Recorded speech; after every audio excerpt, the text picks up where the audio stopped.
Have you heard of the illusory truth effect? It's a phenomenon that, as I understand it, goes something like this.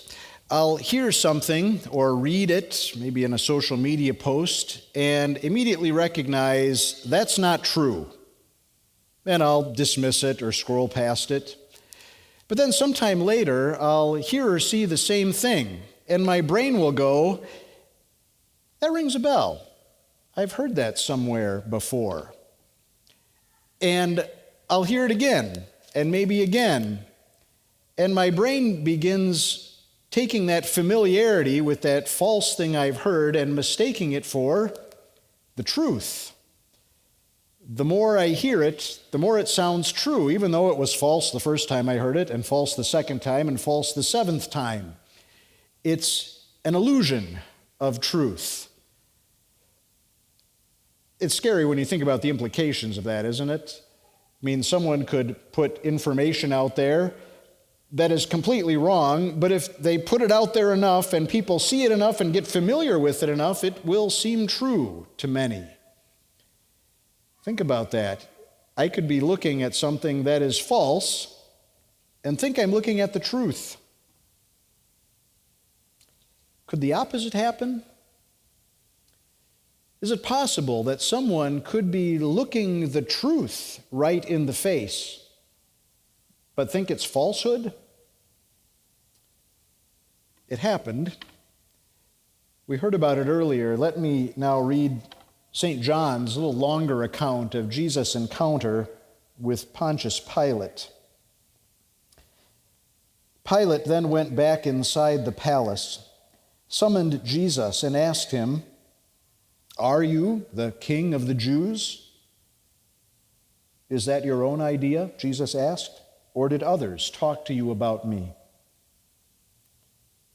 "Am I a Jew?" Pilate asked. "Your own people and chief priests handed you over to me. What is it you have done?" Jesus said, "My kingdom is not of this world. If it were, my servants would fight to prevent my arrest by the Jewish leaders. But now my kingdom is from another place." "You are a king, then?" asked Pilate.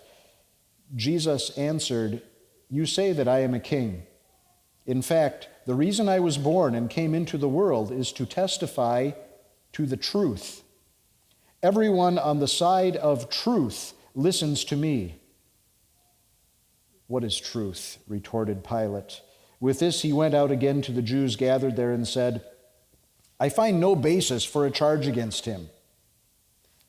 But it is your custom for me to release to you one prisoner at the time of the Passover. Do you want me to release the king of the Jews?" They shouted back, "No, not him. Give us Barabbas." Pilate and Jesus had taken two very different paths to get to this moment. Pontius Pilate, well, we just don't know much about him beyond what's told us in these few gospel accounts. Historians have looked at his name and guessed that maybe he came from a family that originated in central Italy, so maybe that's where he was from originally. Meanwhile, Jesus was born in Bethlehem, which to most Romans in the empire was an insignificant town in a backwater part of the empire. Jesus had grown up learning skilled trades, carpentry, masonry maybe, from Joseph. Meanwhile, Pilate, if he was a typical Roman man, was maybe learning military skills, serving in the Roman legion. And by the time Jesus had grown and began calling disciples, Pontius Pilate had risen through the Roman Empire's bureaucracy and gotten the position of procurator or governor of Judea.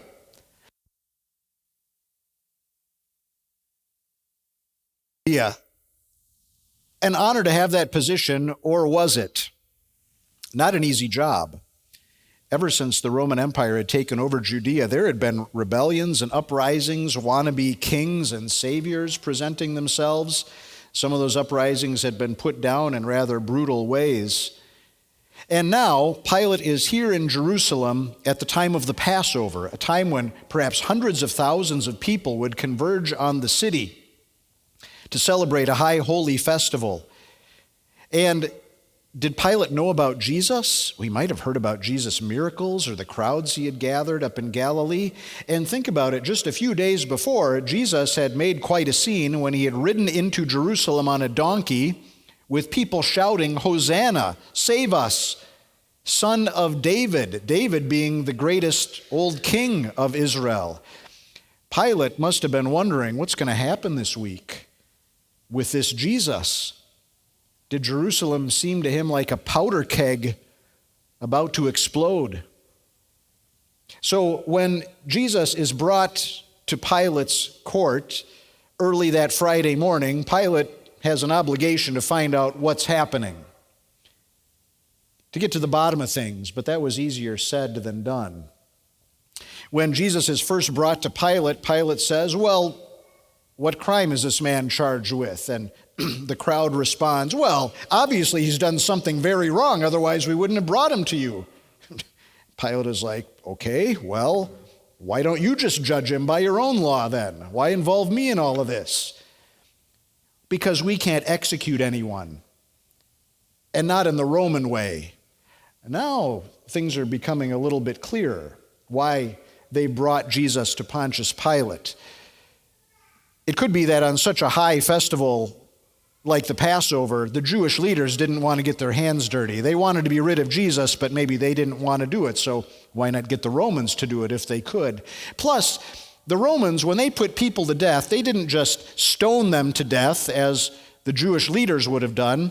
No, they were much more brutal in their execution methods. They lifted somebody up on a cross and left them hanging there in public to die. But John interjects at this point, this was all according to plan. Jesus had spoken about being lifted up. He knew he would be crucified by the Romans. But finally, Pilate relents and says, "Okay, fine, bring Jesus to me, I'll interrogate him." So he gets Jesus there and asks him, "Are you the king of the Jews?" But Jesus isn't going to play along so quickly, because he knows that when Pilate says king of the Jews, he has something very different in mind than what Jesus has in mind when he thinks of himself as a king. So he asks Pilate, "Is this your own idea, or did other people talk to you about me?" And Pilate says, "Look, I'm not a Jew. I don't know about these things, and I don't much care." But Jesus says, "My kingdom is not of this world. If it were, my servants would fight to stop all of this." And Pilate says, "Aha, you said my kingdom, so you are claiming to be a king, right?" Jesus still isn't going to play along with these mistaken ideas of what kingship was. He says, "You say that I am a king. In fact, the reason I was born and came into the world is to testify to the truth. Everyone on the side of truth listens to me." And then comes Pilate's infamous question, what is truth? I think that when Pilate said, "What is truth?" he wasn't like, asking it in a philosophical way. Let's ponder the nature of reality and truth and all of that. I think he was much more practical. He was a military man, worked in politics, knew how to get things done. And so I think he was wondering something much simpler, thinking, somebody dragged me out of bed to deal with this situation, and I guess I have to, but I don't know what to believe or whom to believe. The people in the crowd want this man Jesus put to death, but I can't find a single thing that he's done wrong, certainly not anything deserving of the death penalty. And Jesus is talking about his kingdom, but this crowd outside rejects him as their king, finds the whole idea offensive. So what's going on? Who's to be believed? What is truth? Who really knows? Often during Lent, and especially Holy Week, we think about the suffering of Jesus. And usually when we do, it's his physical suffering that we think about, isn't it? We know about the flogging, the beatings, the crown of thorns, the nails, the cross. But another aspect of Jesus' suffering, perhaps we don't think about, is the emotional suffering he went through. Think of the sadness Jesus experienced in addition to the physical pain. I mean, Jesus, out of all the people who have ever walked this earth, knew more acutely than anybody how deeply humanity has fallen and how profound their need is for God. And Jesus knew better than anyone else the heart of God, his Father, who reached out in love to the world and sent his Son to die for the world. And then Jesus had to watch as person after person looked him in the eye and turned away. Maybe you've been in a similar position.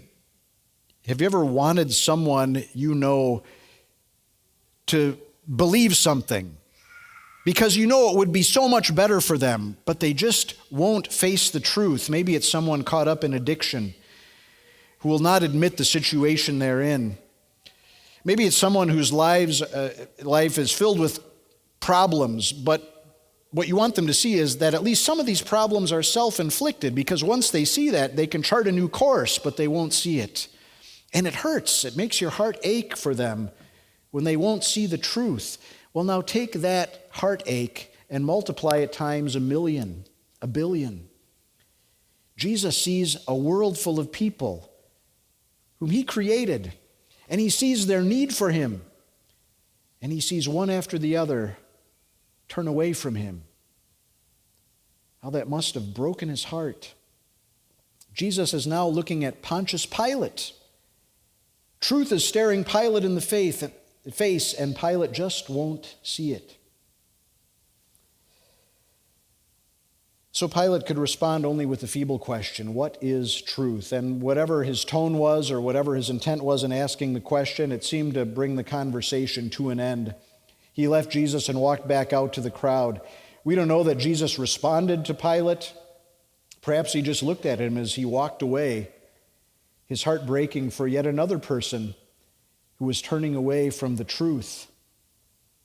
And it was right there in front of him. Think about what Jesus had called himself the very night before he stood in front of Pontius Pilate. You know the Bible verse. Jesus said, I am the way and the truth and the life. See, because the truth is not just a theory or a proposition. The truth is, above all, a person. It's Jesus himself, the eternal Word of God made flesh and blood. The final word from God about the human race. What does he think of us all? He loves us and wants us to live with him forever. This is why he sent his Son. Jesus is the Word of the Father, the truth. We live in confusing times. Facts, we know, are manipulated and distorted to get us to adopt certain causes, vote for certain candidates, take certain positions. And we've learned that even those who purport to be experts maybe aren't as expert as they claim to be. We just don't know what to believe sometimes. And so we often find ourselves asking the question, kind of the one that Pilate did. What is truth? Who knows? But I think we can get so used to asking that question about things in our lives that we begin carrying it over into our faith life as well. What is truth? Is Jesus real? Is any of this to be believed? But Jesus, recognizing that there are a lot of things this side of heaven that we just can't know, wants us to know something for sure. The truth that we can rely on and count on in life and in death. And that truth is, above all, it's him. He is the one that he wants us to count on.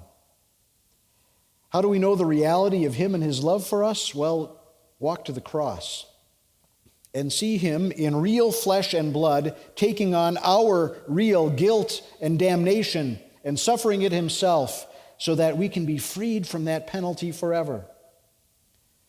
Want to know reality? Then go on the third day to the place where Jesus was buried and see that his body isn't there anymore, because the one who really died really rose and really took away the power of death itself.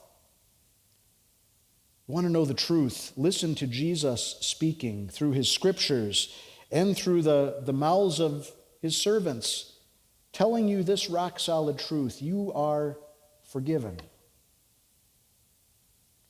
Jesus wants us to know that he is the way and the truth and the life for each of us.